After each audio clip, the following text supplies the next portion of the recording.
रमण हरि गोपाल बोलो, ब्रह्मा की जय जय, विष्णु की जय जय, ब्रह्मा की जय जय, लक्ष्मी की जय जय।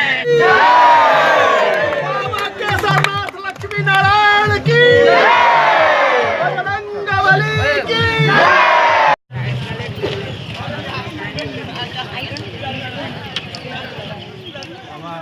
केदारनाथ लक्ष्मीनारायण मंदिर में आयोजित श्रीमद् भागवत ज्ञान यज्ञ का आज पहला दिन जल यात्रा सुबह 7 बजे प्रारंभ होकर 11 बजे समाप्त हुई।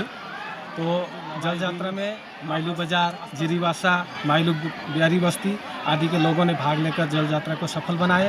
तो आज की पहली जो कार्यक्रम हम लोग की थी, आज का कार्यक्रम हो चुकी है। तो आने वाली दिन आगामी काल से सुबह 7 बजे से यज्ञ आरंभ होगी। 7 बजे